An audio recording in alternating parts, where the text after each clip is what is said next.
Albert Einstein said, education is what remains after you have forgotten everything you learned in school. So far, so good, but what kind of education do young people need to understand the world of tomorrow? This is the lesson we want to learn today. A warm welcome to everybody. My name is Susanne Wille. I work for Swiss Radio and Television, and in cooperation with World Economic Forum Davos, we want to explore the future of our education. On stage, we are joined by 5 distinguished minds, high-level personalities, experts on the field of education, and I will introduce them in a minute properly. But first, allow me to introduce the topic by showing you a 30-second video demonstrating the fundamental changes that we're witnessing these days. It's a video based on Harvard Innovation Lab, and it shows the big impact of technology on our lives over the last 35 years. The evolution of the desk.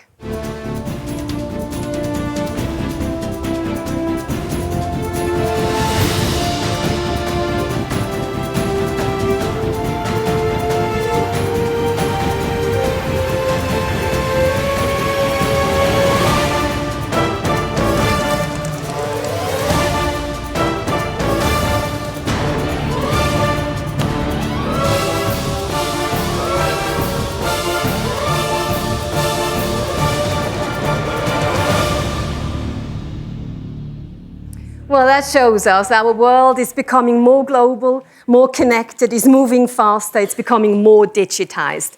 And this entails fundamental changes, not only for the workplace, but also for education. And let me illustrate this further with this famous picture by Charles Epps, launched atop a skyscraper. You see it on the left and right-hand side. It's taken in the 30s, and in the old days, unskilled positions accounted for 80% of US jobs. And this picture has become an icon for change. Many artists have adapted it to modern times. This is a version of CBS showing that today a majority of jobs, they are skilled workers with specific qualifications. And in addition to this talent shift, we have now the fourth revolution, driven by modern devices, by robots, by digitization. And this has fundamental changes too. It is said that this will set more upheaval than previous technological revolutions. We don't want to ask, is this a good thing or is this a bad thing? We would like to explore the future of education with my esteemed panelists. So let me introduce them. I welcome the president of the Swiss Confederation, Mr. Johann Schneider-Ammann. He's also Minister of Economy. And before his political career, he was an entrepreneur. He recently said, I still have the soul of an entrepreneur.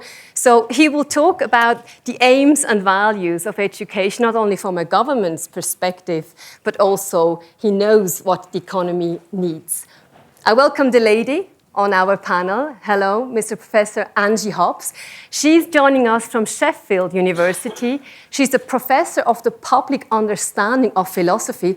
And I think you're the only person in the world with that title, am I right? Yes, I think so. Angie Hobbs says it's wrong to think that primary education is just about the acquisition of knowledge. I welcome Jimmy Wales, a big name. If you have to check him out on Wikipedia, you'd find out that he is an American entrepreneur, an internet entrepreneur. He is the founder of Wikipedia. Just had the 15th birthday, not Jimmy Wales, but Wikipedia.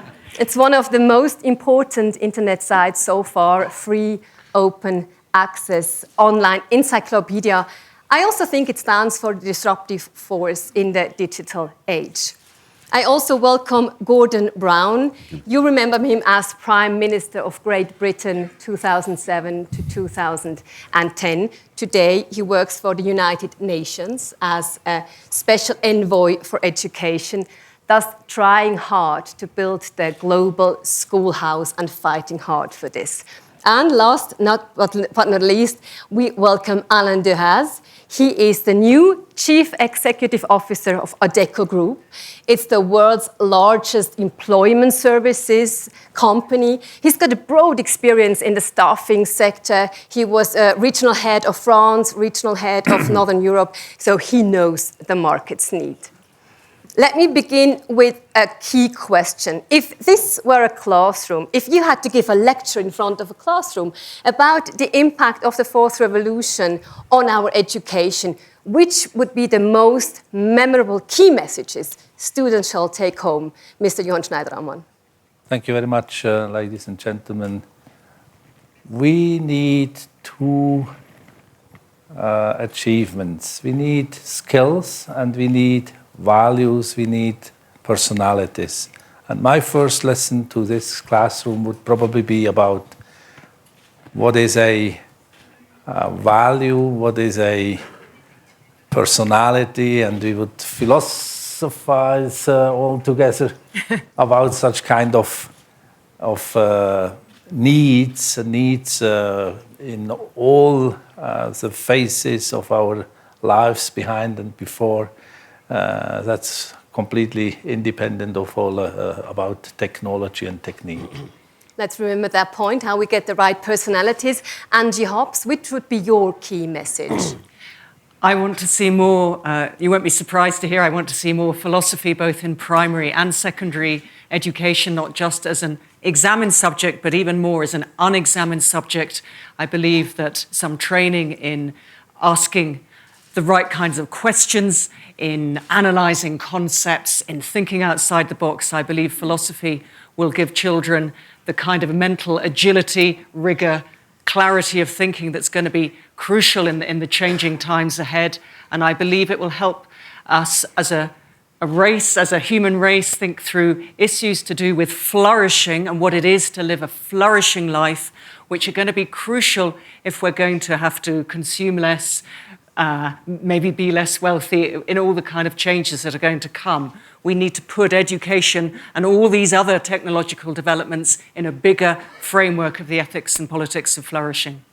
Jimmy Wells, I know you're not a big fan of classrooms, but still, if you were in front of a classroom, what would be the title of your lecture? What's the key message? Oh, I mean, I am a big fan of classrooms, and actually one of my key lessons is what we've seen with the advent of the online world is an absolute explosion in informal learning. So people learn things, they go to Wikipedia, they take online courses in a casual way. But what we need to be doing in the classroom, and formal education is more or less stable. A number of people graduating from university every year is maybe on the uptrend, maybe down, but not radically shifting. Everyone needs to be prepared for a lifetime of learning. So this actually fits in very well with your message. We're no longer in a world where what you expect to do is go to school for a set number of years, and now you've learned everything, and then you go out into a career. You learn for a set number of years, but what you really need to be learning is how to learn using the new tools, because all those opportunities are out there, but if people aren't equipped to take advantage of them, they'll never be able to. Lifelong learning and knowing how to use new tools. Gordon Brown, you've been traveling a lot. You know the impact of technology on education. What is your key message? Well, the only constant is change, and people have got to recognize that perhaps half the jobs that people are doing now may themselves be redundant as occupations 20 or 30 years from now. And so when someone was joking about what the jobs that young people can look forward to, they were saying drone dispatcher, someone's sending up drones into the skies. Robot polisher, we saw the robots, but someone's got to polish them. Avatar assistant, all these different jobs, terms we've never heard of, and we're going to have to get used to it because the only constant is change. So every child will need IT skills. In theory, the best library in the world should be available to the poorest child in the most remote area of the world through using information technology and computers and even mobile phones. Secondly, like Jimmy said, people have got to learn how to learn. And so adaptability is going to be crucially important. And thirdly, to take up the points others have made, I think you need education in citizenship. We've got to learn to live with people of different religions and different races and different nationalities. In Lebanon, which is the most troubled country, or one of the most troubled countries in the world, at the age of 9, there is a citizenship curriculum where children learn about the different religions of the world and learn how to coexist. And we're going to have more of that to meet the needs of different nationalities and to understand the different concerns that people have in different parts of the world. So we need IT skills, we need to learn how to learn, and we need to understand each other better. And schools, which are actually probably the most unreformed institutions. I mean, the school classroom is not too different from what people wrote about in the 19th century, whereas every other area of business and industry has changed. School classrooms are going to have to be very different to cope with these changes. This is why we're here, because we want to raise awareness. Yes. Alain Dehaze, your company is also present in over 60 countries. What, from your point of view, is the biggest change, biggest impact of technology on education? First, I would project the nice picture you have presented to us when you were seeing young people with their mobile at the top of a skyscraper in New York. And then I would tell them, travel the world, discover the world. Because in this future world, we will need people with different language knowledge. And the best way to really take a language is to live it in another country, and especially English. But also to learn all the other culture, because in this global world, it will be more and more important to have this sensibility for other culture. The second advice I would allow me to give is competencies and so on, yes, but you will learn that later. First, work on your behavior, on your attitude. That's very important. Be creative, how to become creative, how to really start to work together. Collaboration will be enormous important in the way forward. And the third message will be prepared to learn for your whole life, because that's the way it is. Knowledge is now accessible everywhere, anywhere, at any time, but also at any age. And the challenge we have is that for the future, we will have to learn permanently. That would be the three messages I would give. These three messages are being heard right now, I can assure you, by young people, because I was thinking, we talk about the topic through the lens of experts, but talking about young people in education, we might just as well hear what they're saying.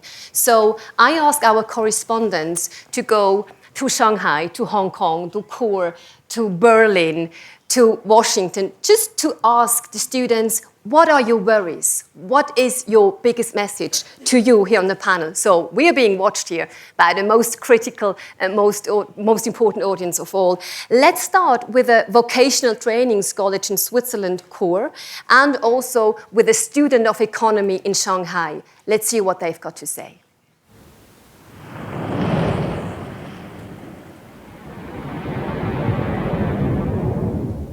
Automation will push some people out of the labor force.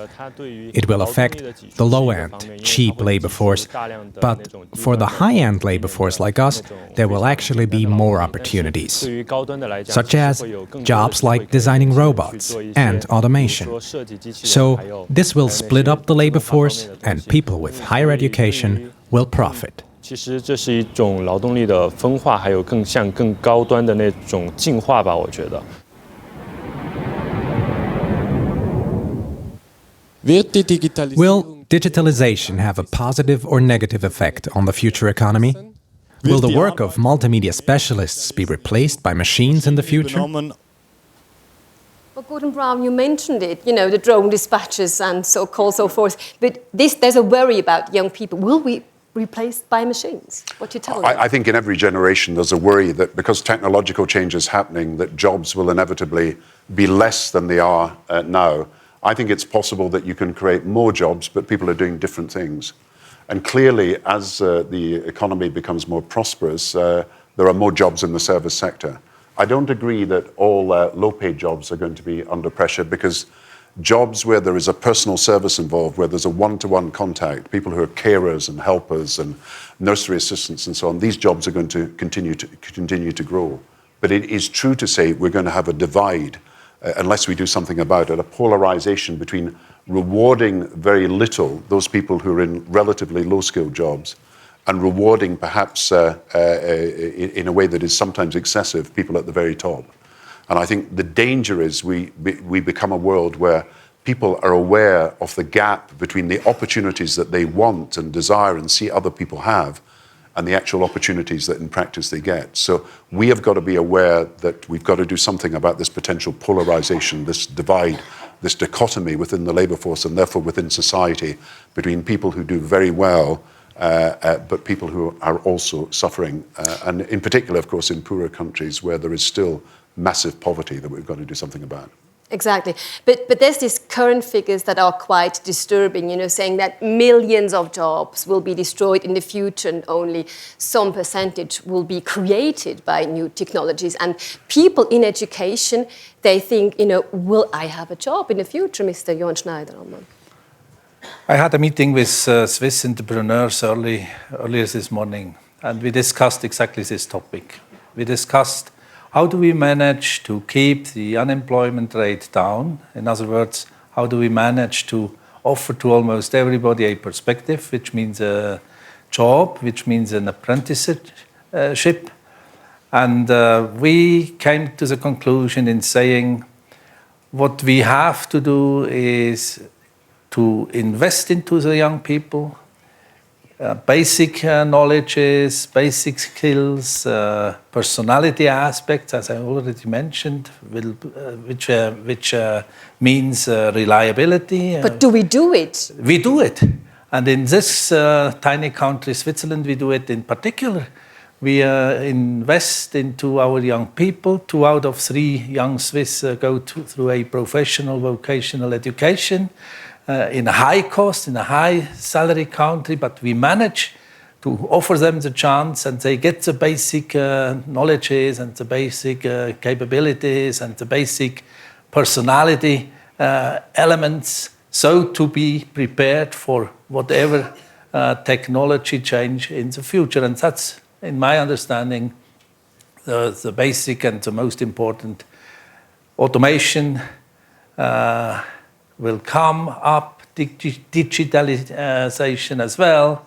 And what one of my entrepreneur colleagues this morning stressed in particular was, yes, we speak about 4.0, but do we really have digested 3.0 or 2.0 or 1.0?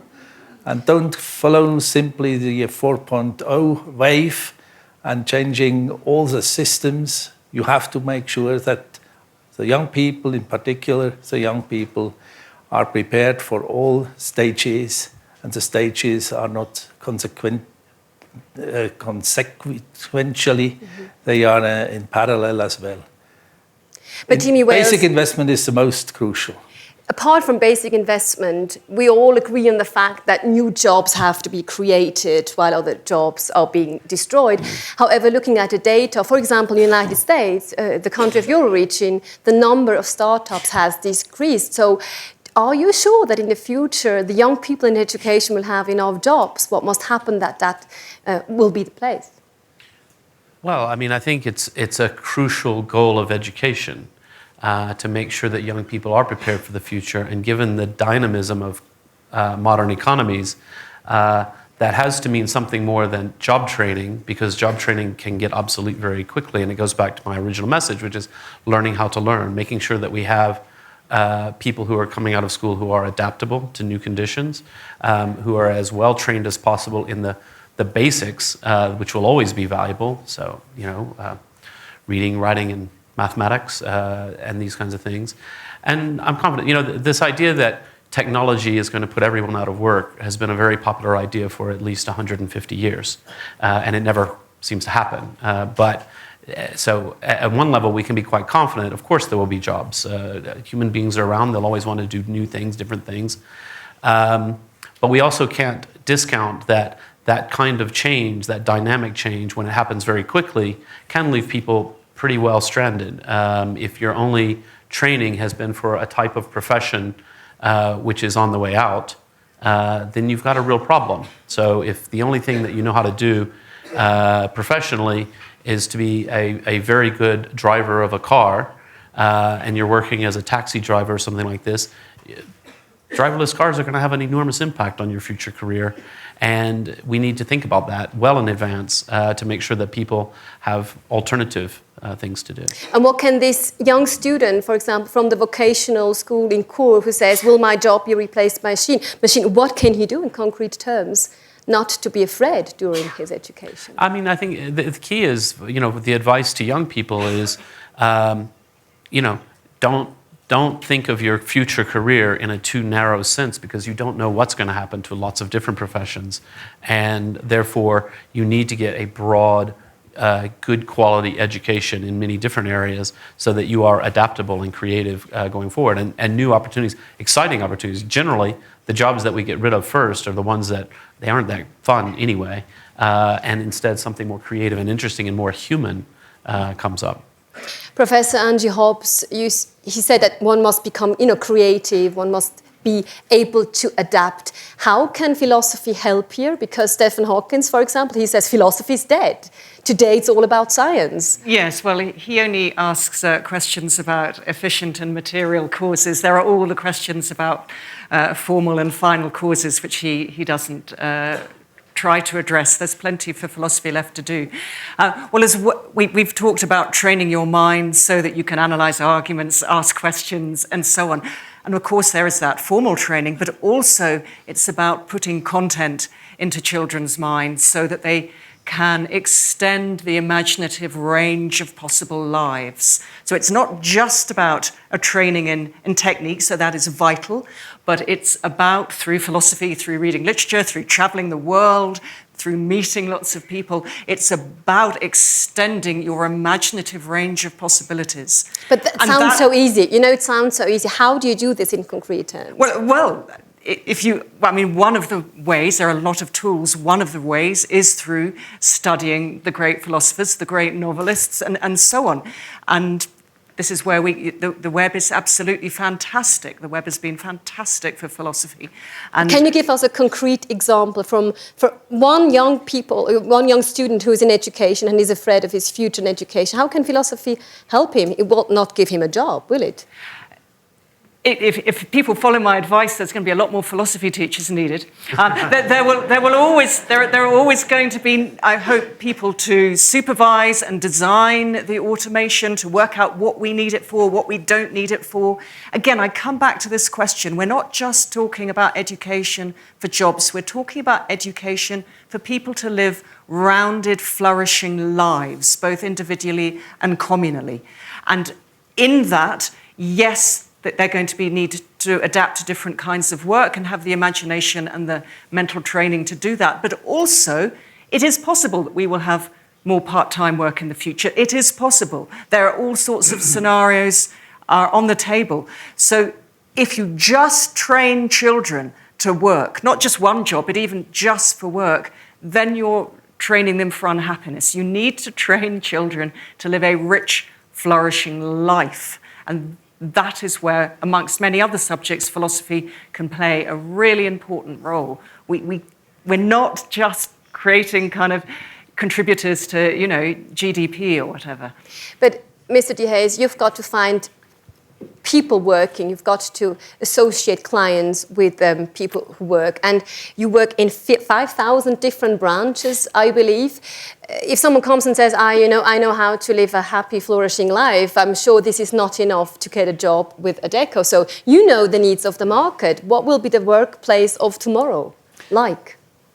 I tend to be positive and optimist by nature. So indeed, this new revolution will destroy jobs. It's clear. But somehow, sometimes it will be a good news, because you have also in the world very heavy jobs, and replacing this job with a robot will be a good news. And on the other side, we have to create a lot of millions of new jobs. And we will have the opportunity, with an aging population, to develop a lot of new jobs. If we take the statistics today, 6 pupils out of 10 in the elementary education system will perform a job that doesn't exist today. So it is our responsibility to educate those young people towards the job of the future. How do we do that? Well, but I'm coming to that. One point is that it's about the speed. How do you create new job as fast as possible. And out of our survey and experience, the best countries and the best system and the best countries in this are, for example, Switzerland, Austria, Germany. Why? Because these countries have first a very low youth unemployment, very low in comparison with the other countries. If you take Spain, 1 youngster out of 2 has no job. In Switzerland, it's just 5%, it's 1 out of 20, so very successful. And the base of this success is the vocational training system. And why it is so successful? Because you have there, I would say, a perfect match between the business needs, what the companies, what the society needs, and the education system. And by having this permanent match between the needs of the business and the companies and the education system, you are really developing youngsters who will have the possibility and the opportunity to get immediately a job.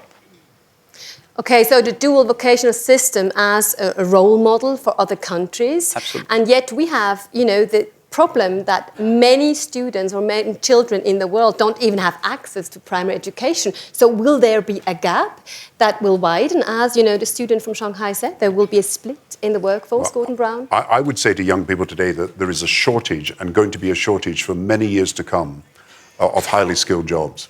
And I think that's what you're saying. If people are prepared to get educated, get trained, are flexible enough and being prepared to retrain, then there will be skilled jobs available. And McKinsey, I think, did a study a few months ago showing that there were 50 million, we are 50 million short of the skilled jobs we need. The problem arises when it comes to the lower paid jobs and the lower skilled jobs. So if you take a number of professions that existed 10, 20, 30 years ago, clerk, typist, bookkeeper, boilermaker, you can name all these professions and they no longer exist in the same form.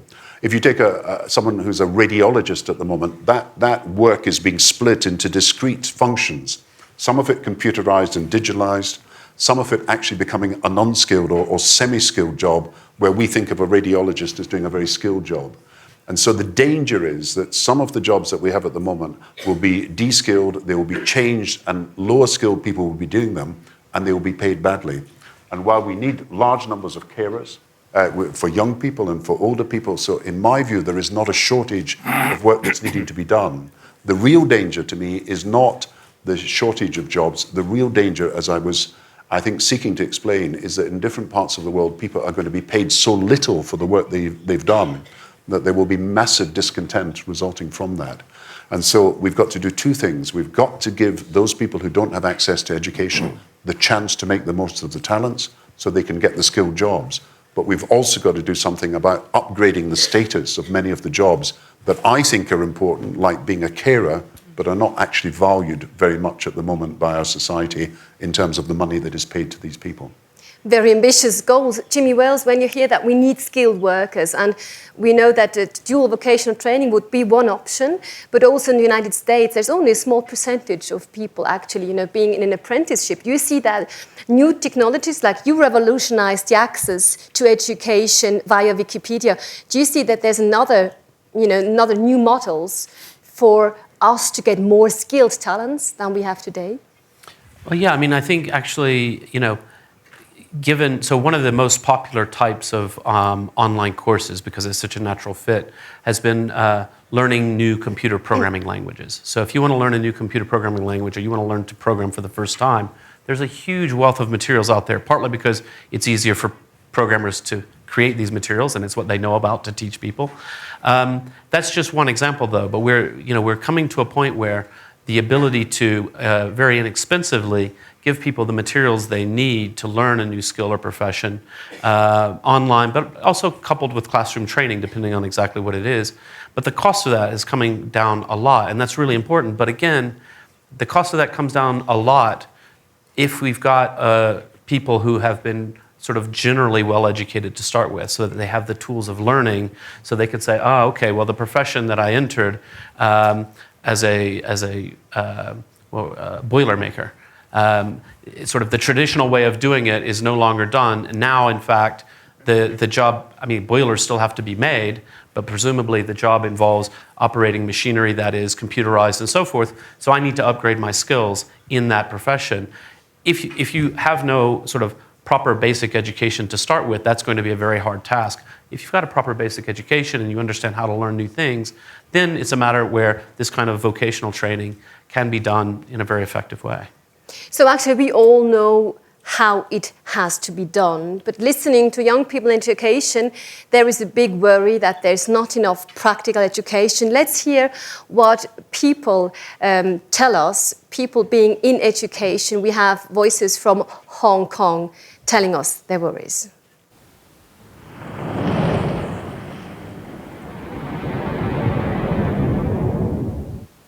What we are taught at school is book smart, which is just based on, knowledge and science and, just those subjects. And I think that social skills and the way you interact with others would be a little bit more important. Right now, I think that what we are being subjected to is a kind of industrialized, mass-produced exam geniuses who excel at examinations but are generally have very brittle confidence and are easily shattered once that they face challenges.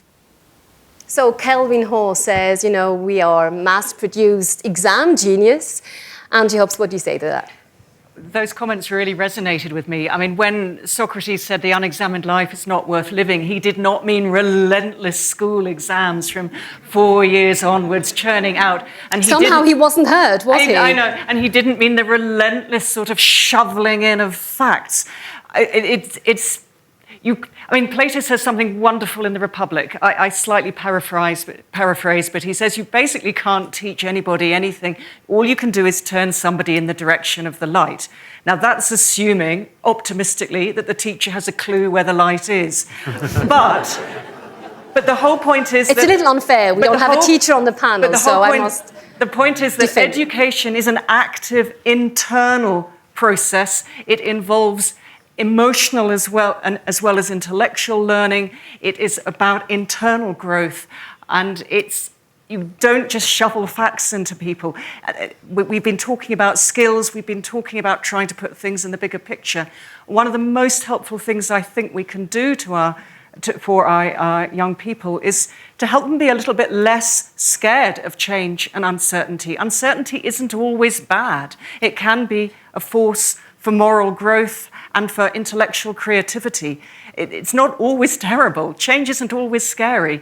And if we can help them, yes, reduce some uncertainties, which can be cleared out of the way, but be less frightened of the uncertainties that remain. I mean, the world is not unduly suffering from excess of certainty, at the moment. The world is not unduly suffering from excess of doubt. It's excess of certainty that's causing the problems. I'm showing you just a selection of, these students' voices, but I heard it lots of times. We cannot be creative enough. Sorry, Mr. Brown. Go back to the picture you had of that young boy sitting in the classroom, and it could have been in the 19th century, as I said before. There was a desk, there was a chair. There didn't seem to be any computers. And you can feel his energy, can't you? Yeah, you could see it was so traditional, and yet we were not responding to the creativity of that young child. Mm-hmm. We were not using modern technology effectively, because my children and everyone's children are interested in computers and coding, as Jimmy says. And are we doing enough of that in the schools? Are we making the curriculum exciting enough to unlock the potential of these children? And I think if you take a teacher, maybe you should think of a teacher as doing two things. The teacher is lecturing and talking to the pupils, but the teacher is also an advisor and coach. And sometimes the lessons may be better given across the multimedia. So you have some of the best lecturers in the world available to some of the poorest schools in the world, but the tutor, the teacher, the coach by the side rather than the sage on the stage. Yeah. We should be thinking differently about how the teaching process is done. Our aim, as has been said, is to stimulate the creativity of these young children, to make them interested in learning, even though the individual subject itself may not be something that they need to take with them forever. And we don't do enough of it. So the curriculum at the moment does not respond either to the needs of the times or the creativity of the child. We've got to do better. Can we afford being so slow, Mr. Diaz? we cannot afford to be so slow. That is also our responsibility, being from the business or the governments as global citizens to work on that. I strongly believe that education will be less and less involved in knowledge transmission, because the knowledge somehow is at disposal of everybody, everywhere, at any time. That's Jimmy's business. That's Jimmy's business, absolutely. and thanks to you. We see students from emerging markets applying to Stanford and so on, and being received because they have studied everything on internet. And they have applied and they have been successful in their application in very highly regarded university. So the knowledge transmission will be less and less important for the education. What is very important is to learn the new kind of skills and make the journey with the knowledge. Yeah. That's very important, because at this stage, the robots, they have no emotions, they can't care for people, and they cannot work all together in a very creative and collaborative way. Fortunately, we as human beings, we can do that, and we can do that for decades, and we should develop this. World Economic Forum has published a list of skills needed by the year 2020, and you can see a shift from 2015 to 2020, saying that creativity, problem-solving capabilities become more important, rather than quality checking and so on. Would you agree on that, Mr. Schneider-Ammann? Give me a chance to step in with a short picture about reality. You presented myself as a former entrepreneur who offered year by year to some 30 young people a chance to step into an apprenticeship. A couple of years ago, at my beginning in the political environment, I was asked by a TV team, Minister, is it correct that your daughter went only through a vocational professional education? And I answered, yes, I'm a proud father of a proud daughter. She went through the vocational education. She became a professional sportive. She went through the education system of Switzerland, which is a very flexible system, and she ended up in becoming a manager. And the answer was of the TV team, if your daughter went only through a vocational education in our country, you would never ever have become a minister of our government. In other words, social prestige is a key issue which we should speak about, and the philosophers are asked for. I think whatever we can offer to the young people, whatever we can offer to those who want to work on themselves, we need to offer them an entrance in doing something, and then develop step by step, so to become a real professional. It doesn't matter where it is. It can be in the services area, it can be in the practical area. And if I'm speaking about reality... Allow me the question, if the Swiss model of dual vocational training is so convincing, and you said this as well, Mr. Dahas, why haven't other countries adopted it to the extent like Switzerland? Why is it so hard for you to convince other leaders to go for that? Yeah, that's a very, very interesting and crucial question. And it's not that easy to be answered to. Since we discuss unemployment in our global context, and in particular in our European environment, 40% of young unemployment as an example, we ask what can we do so that to reduce this unbelievable and unacceptable figure. Some of our European countries sacrificed their industries. And sacrificing industries means you do not have the offer for practical jobs. And if you do not have the offer for practical jobs, you obviously end up in unemployment. Since we realize the distinction between those without unemployment and the others, we are constantly contributing to discussions, contributing to seminars, contributing to what kind of task forces to show those who want to learn what we did as a social concept, as an industrial concept, which ended up in still being able to offer jobs.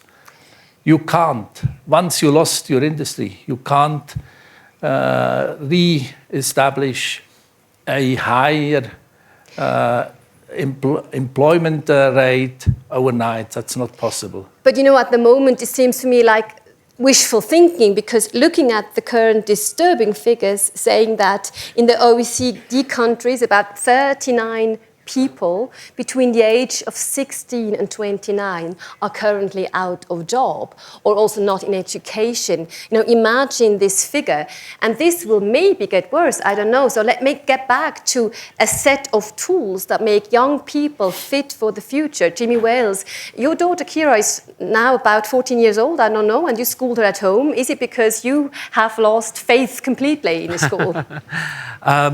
No, that was really much more unique to Kira herself. So she was too smart for school. So it was sort of a waste of time to send her to school. Now she is in school. She's a teenager now and doing very well. But and I do think, you know, I think we do need to have a variety of options for people in education so that each child gets the resources that they need, whatever those resources might be. You know, when the young man was saying, we're in I forget exactly how, sort of a factory model or an industrial model of school where everybody's treated as an identical part to be processed through. You know, I've seen firsthand, for some children that's fantastic, for other children it's not fantastic. Probably for any children who go in as a creative young mind, as we all are at 5 years old, and comes out at age 18 with the life crushed out of them, that's probably a bad outcome. And so I do think we need to think really hard about the meaning of education and what it is we're trying to accomplish.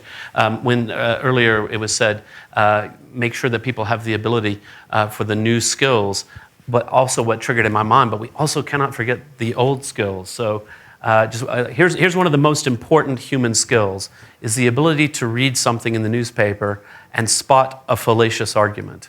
That's an incredibly important skill, particularly in an era where we've got, not to single out any one particular Donald Trump,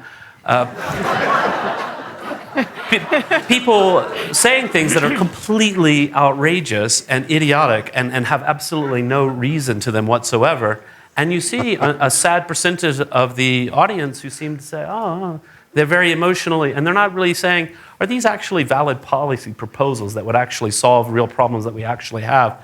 And that ability to think through things is really very old-fashioned. This is, you know, in the day of Aristotle, the issues, the human issues were the same as the human issues we have today. So we can't forget, when we're talking about the new skills people need, that does mean sort of you need to come out of high school. You know, as a teenager, when you graduate, and you may go to university or you may not, you need to know how to use Google to find things. You need to know the good and bad things about Wikipedia. You need to know where to find Khan Academy courses and how to click on things. And those are some new skills that, of course, those are important, but they're not the only things. We have to remember it's that fundamental education, so that you've got the mental tools to actually take advantage of that, is still incredibly important. I'm sure you can get some Wikipedians to do some more fact-checking on Trump saying well, that's an easy task. This is the thing. But because Wikipedia is often thought of as a technological innovation, it really is. I mean, what Wikipedians do is very, very old-fashioned. It's editorial judgment. It's reading up the sources and deciding which sources are good quality, which are not good quality. Do we trust this? You know, if it's a news story in a tabloid, okay, well, let's stop and think about that. It's very old-fashioned kind of work, for which you need a good, broad, basic education. Of course, you know, there's also critics saying there's always, you know, also some falsehoods or hoaxes, but this is not a debate right now. I hope you're not offended when I bring Kira again into this debate, but I read in an interview that when she was 7 years old, she was very much into genetics, and she wanted to read everything about genetics. She wanted to make fusions of animal A and animal B. So let me go one step further, in schools today, do you think that kids are being taught enough to be creative? Or how can we bring, that element, that notion into the classroom? I mean, for me, what was really important is that for children growing up through the system, that they graduate with the belief that they have the fundamental human right to participate in the creation of knowledge. That is incredibly important. And so if a child at much too young an age gets interested and they learn about, genetics and DNA, just encourage that. And it's not out of a hope that, maybe she'll become a famous DNA scientist someday. It's really out of a hope of saying, you have the right as a human being to learn. And that's your fundamental, that is what you always can do. And that education has to foster that. I mean, it's really hard. It's rare teachers, unfortunately, who have that gift, where children who are going through that course come out. And sometimes we can expose those teachers, as Gordon was saying. Maybe the best lecture in the world can be shown through multimedia, but it's also very human and personal. But that's what we've really got to get to, is so that people come out and they say, I can learn, I can do what I need to do. Yeah, It's about being inspiration. well informed is not the same as being wise. And for sure. Citizenship education and what we were talking about mutual understanding is incredibly important.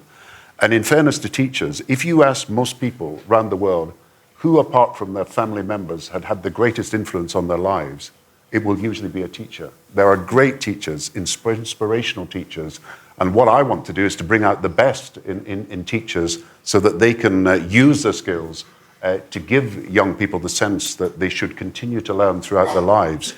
But if we think education is as important as everybody is saying, and if we think we can reform it and make it better, then we have also got to think about the consequences of there being 60 million children in the world today who don't even go to primary school, more than 150 million children who will never finish secondary school, and millions of children with the talent who will never, even for 30, 40 years ahead, have the chance to get to college or university because they are in countries where the provision is not there. So if we believe in the importance of education, we have got to do something globally about extending the right to education to children in refugee camps, to street children in some of the poorest countries, to people living in the most remote areas. And we should be using the inventive genius that the IT generation has to get that information and ability to learn and capacity to learn to the poorest corners of the world, so that children are not deprived by their geography from having the chance of education, and we use the new technology to get to these remote areas. And it really is a challenge for anybody who believes in the importance of education to recognize that today there are 1 million Syrian refugees who are out of their country and are denied the chance of education, and we're doing very little about it, but must do more. And that's true of every continent in the world where there is poverty. So on the one hand, we have rich countries that afford debates like this, that talk about more creativity in classrooms. And on the other hand, we have many other countries with not enough schools. Well, you know, the average spending per child in Africa is that a child in Africa, in sub-Saharan Africa, will get 4 years education, and it will cost $100 a year. That's all that is spent on their education, $400. And the average cost of the education of someone in America or in Europe is about $100,000. So what are the chances of an African child getting $400 invested in him as against an American European child getting $100,000 invested for the 15 or 14 or 13 years of their school and college education? The inequality in opportunity is so great that if we believe in education, as I think is the consensus here, and that education can be reformed to do a better job, then we must extend these opportunities to the rest of the world, because the consequences in places like the Middle East of denying young people the choice of education is that they're not only prey to child labor and early marriage and child trafficking, but to terrorist and extremist influences which will exploit their discontent and turn them against the very things that we actually hold to be important. So we must accept the fact that there are big inequalities concerning education. And we can do something about it. And we have to do something about it. But coming back to our debate, saying we have to get young people fit for tomorrow, Monsieur De Haes, you've got programs like young students being able to be CEO for Adecco for a day or something like this. Do you believe that it's, what can you do, 1 month, okay, what can you do, about this inspiration, this lack of inspiration many young people have today? I think we cannot just ask one or the or the other stakeholders to take responsibility for this situation. 73 million youngsters have no job today, are unemployed. We are convinced that it is the responsibility and that we have to motivate three key stakeholders. First of all, we have to convince the companies, the business, that it is also their responsibility to give the message what kind of competence they need, also to participate actively in the development of these competencies, and somehow indirectly to the decrease of the youngster in employment. Second, education. We see that in a lot of the countries outside the one I've named, Switzerland, Germany, and so on, the framework of the education system is not more adapted to the reality. I take one example of a country that I know very well, France. We are trying to develop their apprenticeship. We have committed, or company has committed to create 10,000 apprenticeship functions in 3 years. But unfortunately, in this country, it has been changed last Monday, so that's a good thing. You were only able to start an apprenticeship on the 1st of September. Otherwise, it was not possible. So you must import Johann Schneider-Ammann. He's got to explain the system there again. And again, in Switzerland, it's completely different. As soon as a pupil has a contract from a company, anywhere, anytime, he can start his apprenticeship. Very successful. So you have also to adapt the structure and the system of the education system. And third, in a lot of countries, you have also to convince young people, and for sure their parents, that this vocational system is a recipe for a job for tomorrow. And unfortunately, a lot of parents, among myself also, we are always pushing our children to go for university and so on, and somehow to learn competencies that will not be really interesting for their future. So again, I'm coming back to this vocational system, which implies a lot of change for the business, for the education system, but also for the parents and their children. You know, we talk about the lessons in uncertainty, and Jobs, when you hear how much that workplace changes, how much uncertainties there are, how can a young student deal with this in concrete terms again? If he's not being taught creativity in school, what can he do about that? If he's not being taught Yes. creativity at school, okay, I mean, this is where the internet comes in. I mean, there are fantastic resources on the internet, absolutely wonderful podcasts in philosophy and other subjects. You still have to know that they exist. So the responsibility for educating the next generation, we can't just leave it to teachers, we can't just leave it to politicians. Absolutely all of us, everybody in this room, we all have a collective responsibility to try to do our bit to tell the young people what is out there. And I come back to this point, so many of our debates in this programme have been resting on the importance of dialogue and debate. If we can train our young children in how to have robust but respectful dialogue, that is going to increase the chance of creativity. It diminishes the likelihood that they are going to just believe the first bit of nonsense that they read. It is arguable that it will diminish the chance of their being indoctrinated. It is arguable that it will increase the chances of collaboration across the world in a peaceful and harmonious world, which is going to be much better for job creation. So if we can get rid of the notion of education as knowledge transfer and get into this idea of debate, dialogue, questioning, active interior creativity in the child, that's going to do so much. But we all have to take responsibility for educating the next generation.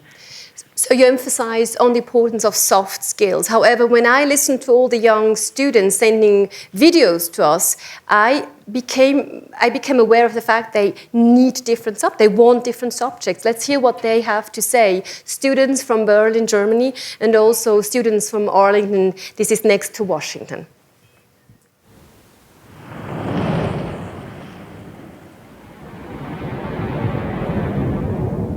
I personally have no idea how to code.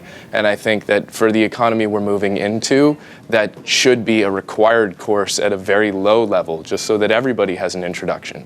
Like, I feel like I'm going to be behind because I do not have that skill.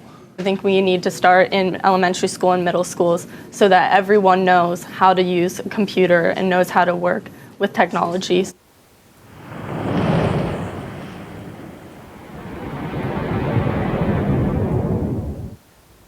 Many politicians are totally unaware of what can be done with the internet and new media. They should educate themselves and exploit the possibilities. Now is the time to fully integrate digitalization in the classroom. I believe politicians must do more. They must engage more with the education system. So to sum this up, we must do more. That is the common ground of all these videos. We have 5 minutes left, so I would like to have a finishing argument of all of you. Last night I met someone saying, you know, it's fine to debate about education. It's important. It's the topic number one. But there's just so much talk and not enough doing. And I want to prove him wrong. We must not leave this room without telling him what will be done. So please, can any one of you tell me, when you leave stage today, what will you do over the next few days to get things done? Here's yours. So I'm involved in the UK at the moment in, we're reforming the philosophy A-level and we're trying to get it kept on. We're trying to introduce the philosophy GCSE. I'm also involved in conversations at with the Department for Education and other charities in increasing the provision of unexamined philosophy classes 1 hour per week in primary schools. The results of there was a Durham University tested 48 schools, primary schools, which had 1 hour a week of philosophy classes. There was a 2-month improvement in both maths and English, and perceived improvements in listening and speaking skills and in intersocial connections. So those are the things that I'll be doing with the Department for Education, various foundations, and the British Philosophical Association.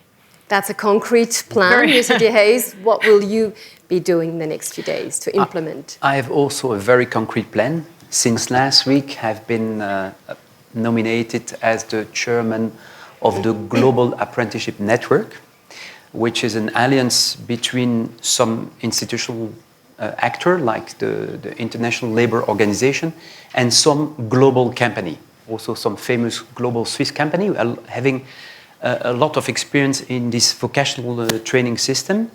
And all together, we are really promoting this system together with other companies, not only promoting, but we are looking to really develop the vocational training system in different countries, in different continents. How will you do this? How to do this? We are asking the members what kind of profile they are looking for in certain geography. 2 weeks ago, we were in Argentina, and we are starting there some project with local companies, recruitment, and also the local, let's say, labor minister, because in a lot of cases, we have to adapt the local legislation to make it possible to start this vocational system. That's our ambition. Johan Schneider-Ammann, when you leave the World Economic Forum Davos, will be your actions in concrete terms? My actions are twofold. I'm going to continue in thanking the entrepreneurs who participate in offering education capabilities on a voluntary basis. Apprenticeship is again the issue. And the second one is I'm going to defend the money means which we need to be invested into our education, research and innovation system. We are still in a reasonable good situation where we can afford growth rates in money-wise, and the crucial issue is not only to have the money but to allocate the money precisely enough out in the field as well, and that's my task. Unfortunately, the reduction of budgets and deficits in the field of education is another problem. We don't have time to talk about this, but Jimmy Wales, your concrete actions, the next big coup of Jimmy Wales concerning education, we're among, you can tell us now. In terms of the next few days, as soon as I get off the stage here, I'm going to talk to the president, he doesn't know this yet, about how I can help to make sure that the refugees who are in camps here in Switzerland have access to the internet, because I want to make sure that all the children throughout Europe who are being given quite generously some support and aid, that a piece of that aid, we do think about their internet access and their ability to learn.